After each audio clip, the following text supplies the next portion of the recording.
So today we're going to look at 10 increasingly scary integrating factors of the form e to the integral fx dx. And of course we're referring to this first order non-homogeneous equation dy dx add f of x y equals g of x, where the integrating factor for that is e to the integral of f of x dx. We've already discussed this in previous videos.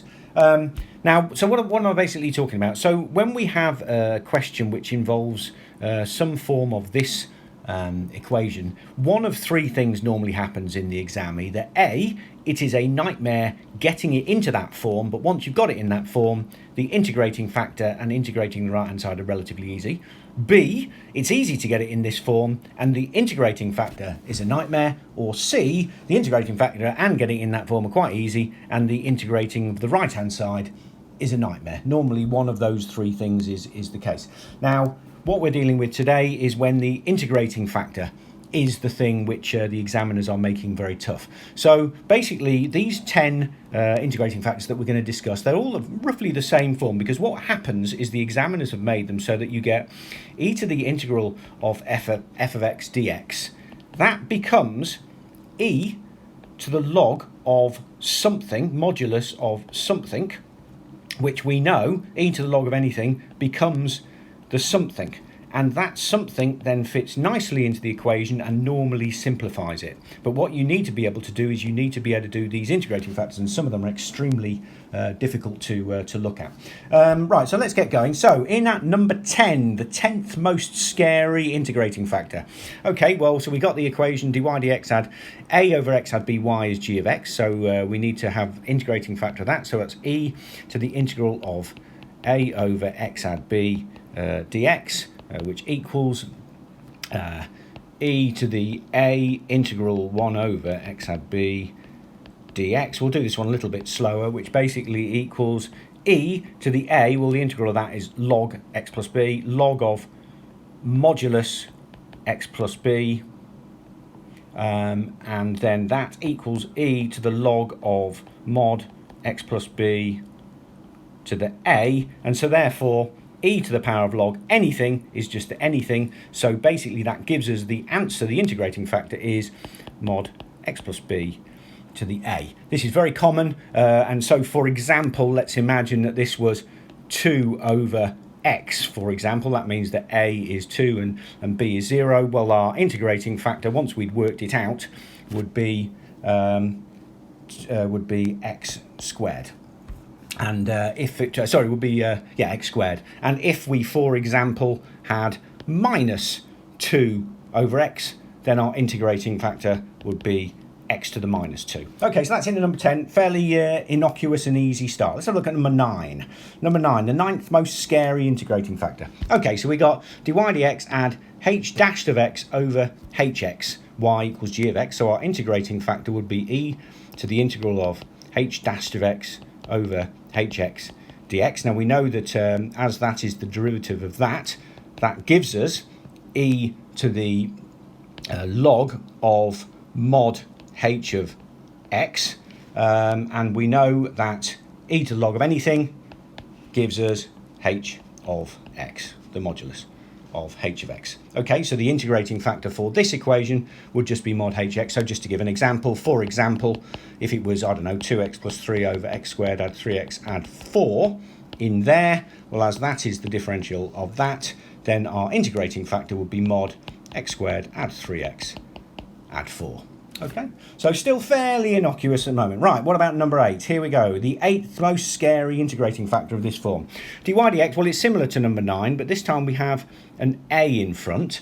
So let's have a look at that. So the integrating factor would be e to the a integral h dashed of x over h of x dx. Well, we've already seen that that is equal to e to the a log of mod h of x, which equals e to the log of mod h of x to the a, which equals h of x to the mod h of x to the a. And so a good example of that one would be, for example, if they gave you something along the lines of x over x squared minus 1 in there, well, we would have to change that slightly to be a half times 2x, so that this was the differential of this, and then that would mean the integrating factor would therefore be the square root of x squared minus 1, or the modulus of x squared minus 1, because a in this case is a half, so it will be the square root. Okay, so that's quite a useful one. Okay, let's have a look at the 7th most scary integrating factor of this form. This is where we have a tan x. Okay, so the integrating factor is e to the integral of a tan x. Now tan x isn't one of the more difficult because tan x is sine x over cos x, and we know that sine x is the negative of the differential of cos x. This one's a fairly innocuous one, so that equals e to the minus a log of mod cos x, that is the integral of tan x, which equals e to the log mod cos x to the minus a, which equals mod sec x, because sec is 1 over cos, to the a, which is mod sec to the a of x. So that would be the integrating factor. So what is common here is normally either a equals 1, and if a equals 1, then you have tan x, and the integrating factor is sec x, or more common actually is a equals 2, and then you have 2 tan x, and the integrating factor becomes mod sec squared x, and we know that sec squared x is related to tan squared x, and normally what happens is, because it's sec squared x, g of x will simplify. So that's the 7th most scary. Okay, we're getting a bit more scary now. Okay, number 6, fairly similar to number 7. This time is a cot x. Well, cot x is basically cos x over sine x. This one's again this is the differential of that, so it's slightly easier, but people just find cot x a little bit more scary because it's slightly less familiar. So that's e to the a cot x dx, which equals e to the a log of mod sine x, which equals e to the log of mod sine x to the a, which equals sine to the a mod sine to the a x. Often you will find that a is 2, so you end up with 2 cot x, and that gives an integrating factor of sine squared x, and then normally what will happen is the sine squared x will be dealt with in this right hand side in some form of sine squared plus cot squared equals 1. That's what normally happens, so you often see 2 cot x. Okay, the 5th most scary integrating factor. We're getting a little bit scarier now. So here we got a over x log x. Okay, so the integrating factor would be e to the integral of a over x log x dx, which equals e to the a log of mod log x, because basically the differential of log x is 1 over x log x. Just remember it. I mean, you can work it out relatively easily by differentiating this, and you will get that, but you certainly wouldn't want to try and integrate that to get that. In an exam, it's far easier just remembering it, which gives us e to the log of mod log x to the a, which equals, again, e to the log of anything is whatever, so that gives us mod log x to the a. Now, one which is fairly common is when a equals 1, then we get 1 over x log x, and if a is 1, then that gives us if a is 1, then that gives us mod log x, and if a is a half, then that would give us the square root of mod log x. Okay, so that's the 5th most scary. Let's have a look at number 4. We're getting close to the scariest now. So here we go, number 4. This one is quite scary because it looks as if it shouldn't be. So basically here is the what we're going to have to integrate. So e to the integral of a over x squared minus 1. Now what we have to do with that is we have to split it by partial fractions. So that gives us e to the a integral of 1 over 2 x minus 1 minus 1 over 2 x plus 1 dx, and that gives us e to the a over 2, integrating this and this, e to the a over 2 log of mod x minus 1 minus log of mod x plus 1, and that gives us e to the a over 2 log of x minus 1 over x plus 1, modulus of that. And so therefore that gives us e to the log mod x minus 1 over x plus 1 to the a over 2, and e to the log of anything is anything, so that equals mod x minus 1 over x plus 1 to the a over 2. And by far the most common one here is when a equals 1. If a equals 1, then you would have 1 over x squared minus 1, and that would give you the integrating factor of the square root of the modulus of x minus 1 over x plus 1. Okay, so that one is number 4. Number 3, third most scary integrating factor. So basically what happens here, this will definitely be the product of a splitting of something along the lines of I of x over j of x by partial fractions. So what will happen is you'll have some sort of cubic here or whatever and a cubic here. You'll have to split them by partial fractions and you will end up with that. And basically what do we do with that? So we need to do the e to the integral of a over x plus a add b over x plus b add c over x plus c dx. Okay, so basically the integral of each one, that gives us e to the a log mod x plus a add b log mod x plus b. Actually, sorry, that's a minus, isn't it? I'll put a minus c there, just so we can see what happens if there is a minus.